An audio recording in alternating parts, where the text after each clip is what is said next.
When was the last time you jumped? When was the last time you jumped? No, literally. When was the last time both your feet left the ground? I don't care how big you are. Jump. When was the last time you jumped?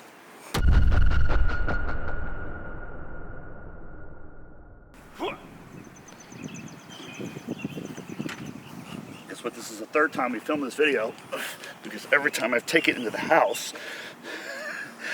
and put it on my computer to export it, it was corrupted. We switched SD cards and it was corrupted. Now we switch cameras and we're gonna see. We're gonna see. Well, this is like overcoming training injuries, right? I've had practice. Yeah, setbacks, guys. Setbacks. You can be freaking pissed and bitch and whine, but you just got to get back on it, right? Ideally, yes. Training injuries, overcoming training injuries, preventing training injuries. You do a lot of things where you would think that you would get hurt. Well, that's the thing is, if you look at my Instagram comments or any comments, people are always like, oh, you're going to hurt yourself. Oh, you're going to wake up one day and you're not going to be able to bend your knees. Or, oh, I'd hate to be you when I wake up and I'm 40. I'm like, I am almost 40. Been doing this for 23 years. I'm 265-pound meat chunk hanging around on rings, you know, still jumping. Still jumping. Still going. Still going, man. That's the thing. Use it or lose it, right? That's what they say. When was the last time you jumped? When was the last time you jumped? No, literally. When was the last time both your feet left the ground? I don't care how big you are. Jump. When was the last time you jumped? Jumping is good for you. But being human, that's how you prevent injuries. You just, you know, be a little bit more dynamic. Don't be so static. Don't be so locked up. Don't be so restrictive and robotic. Like flow, move through space, move through your environment. Like barefoot, run around, like jump on a trampoline, play frisbee. You know, a lot of people aren't going to take that advice, but hey, that's the good life, right? Yeah, that's the good life. Come over here. I have a question for you. Yeah, the question's answered in my book. I actually wrote an entire book on overcoming training injuries. I see. Yeah. And so what's in this book? What'd you say? What's in this book? Well, how to overcome training injuries. Well, I mean, I've written on it because I've rarely hurt myself, and I do some of the dumbest shit in the world, and I'm a large man, and I'm getting older. Well, who else do you ask in the book? Oh, there's interviews from 6 professional athletes from different sports. You got pro strongmen, pro bodybuilders. Anton Vaya is interviewed in that book when he was overcoming his bicep tear, his first one a few years ago. You got pro rock climber, pro arm wrestler, pro powerlifter, all different aspects and point of views on preventing injuries. And it's a huge topic, so it's going to be hard to cover in a short YouTube video, but hopefully I can speak fast enough and maybe something will stick, right?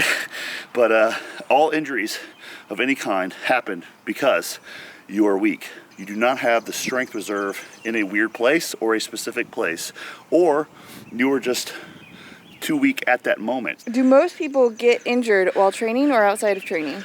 I would say 50-50, but here's the thing. When you hurt yourself outside of training, like let's say you step off a curb and you roll your ankle. If your ankle was stronger, you wouldn't get injured. But the reason you get injured is because it's weak. Weak things break. Injuries always happen because you're weak in a specific position. So you want to build strength in bad places. A lot of injuries happen because you're too weak at that moment. So that's bad programming. That means you've just done too much. If you're bench pressing every day of the week and then you have to lift up something and throw it overhead, just throw something up in the air, oh shit, oh my shoulder, it's just because you've overdone it. You know, that's just bad programming. You also told me about a story about a guy you met when you were a teenager working at a gym. That was Dallas. He's a good dude. He told me that most big guys, most strong guys, they hurt themselves not lifting weights, not training. They hurt themselves, picking up something off the ground. Well, what happens is they're careless. They just go and grab some piece of shit off the ground or something when their lower back is wrecked because they've been doing a hell of a lot of back squats the day beforehand. Their back is sore, you know what I mean? But that's just carelessness. So you have to be mindful as you move through your environment and space and as you do your things daily. It's just like being mindful of where your body is in its recovery timeline with your training, being mindful of your movements, and just having some respect for your body in a way where it's just like you understand where it is, you know, in a recovery timeline, what positions you putting yourself in. So for example, a lot of the stunt videos I do on my Instagram that are dangerous and people are always warning me, oh, you're going to hurt yourself. It's like, you don't think I fucking worked up to that? You think I just threw that out there, just ran out there and did it real quick and filmed it? No, I tried it, I played with it, I worked my way up, and if it doesn't work out, I just cut it. You never see that clip. You'll never see that video. It never happened. It's because it didn't work or I felt something off. I was listening to my body. So a lot of people, they hurt themselves because of ego. I also think you touched on something important here, play with training. The thing with play is just running around and moving and just having some fun and stuff. It's like people are too focused on numbers, quantity, beating the logbook, doing 1 more rep than last time, doing 5 more pounds on the lift. That's bullshit. You don't need to do that. Have you ever heard of step loading? It's a thing. It's how all the Soviet lifters got fucking brutally strong back in the 80s. So step loading is basically you just do the same everything for several workouts in a row or weeks on end, and then you make an improvement. But during that time, you're getting better at that workout. You're getting better at that volume, at that load. That was something that you did with your acrobatic training, right? Correct? Because you can't just add 5 pounds to a backflip or do 2 backflips in a row. Right. It's just like you do it and you get better at it, and then you progress to the point where one day you might be able to do another skill, or you add a kick in it, or you do something with it. So you do the same thing with weightlifting. Why do you always have to make these micro loads, these micro jumps? It's just like, dude, chill out, slow it down a little bit, stretch it out, bring it down. Longer, lower, slower. Just take your time. People are always in a fucking rush when it comes to training, and it's like if you do everything right, if you're doing everything right that you think you can, and you care enough, it's going to take as long as it takes. You can't make it take any less time than as long as it's going to take. It's just going to take some time. That includes recovering from injuries. That includes getting strong enough so that you don't get injured. More about training psychology and people who they're really invested in their training, but they want to make sure they get the most out of it. Right. It's just like, you always think you got to do like more than last time. It's like, no, I'm sandbagging, I'm leaving a little bit on the table. It's like, dude, you leave a little bit on the table, you can come back to it and get it later. Especially in the context of life events, right? Life events. It's like, for example, to-do lists. Everyone has had the to-do list. It's super long. They write down everything they need to do, and they don't get everything done. And they just move all the other items that they get done to the next day. It's like, why can't we think about training in that way to some degree? It's like, okay, I need to get all the work done that I wanted to get done this workout. I'll just do it later. I'll pick it back up when I get to it. You know what I mean? There's always going to be another time. And you'll probably be happier along the way, right? You'll be happier along the way, a little bit more chill, yeah. It's a big mindset thing, but I think the biggest thing with training injuries and overcoming them and just keeping yourself safe and doing this for the long haul is being able to get yourself to do the things that you know are right to do. So it's like, everyone hears like, oh, listen to your body, don't ego lift. But do they actually do it? No, because they're at the gym and they really think everyone's looking at them lifting and they're judging how much they're lifting that day. Nobody gives a shit how much you're lifting that day. They're looking at themselves in a mirror. They're wondering what you're thinking of them as they're looking at you within the corner of their eye through the mirror, wondering if they think they look good to you. No one cares about how much you're lifting. Do you believe that injury prevention and recovery can be helped by attaining strength through the end ranges of motion? Well, I'm pretty flexible, and flexibility isn't like this gelatinous, stretchy, taffy-like change of the quality of the tissue to actually make it like a rubber band. Like flexibility is your brain being able to tell your body, hey, it's safe to go there. How do you convince your brain that it's safe to go through a deeper range of motion? You get strong enough. When you have strength, your brain trusts you. So you build strength through in ranges of motion. If you're trying to build muscle, moving through full ranges of motion on a lot of exercises, you don't have to do full range of motion on everything, but there's a lot of exercises where you're going to benefit a lot by moving through full ranges of motion. I think Dante Trudell was one that dog crap training, rest, pause, but also one of the things he did, for example, is like you do 3 sets of 12 to 20 reps to technical failure on dumbbell presses, heavy dumbbell presses. On that last set, you just let that shit stretch you out at the bottom and you hold that. That's painful.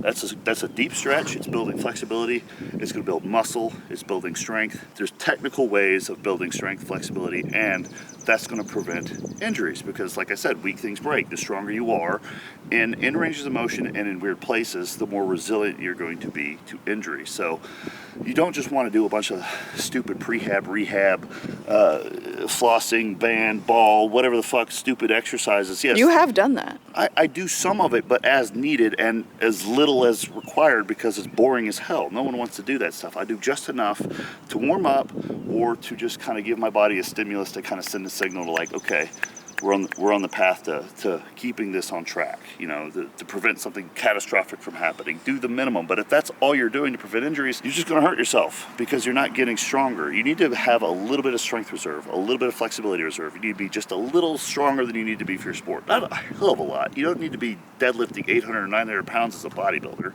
you know what I mean? But you need to be a little bit stronger so that when you're doing your normal workouts, you have some strength reserve. Same with flexibility.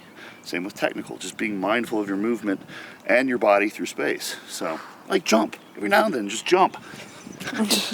I don't know. It's just like, just be a little bit more well-rounded. Go play Frisbee out in the yard. Like, if running around outside barefoot is like, makes you feel like you're going to hurt yourself, maybe you need to have a little bit more balance in things. You know what I mean?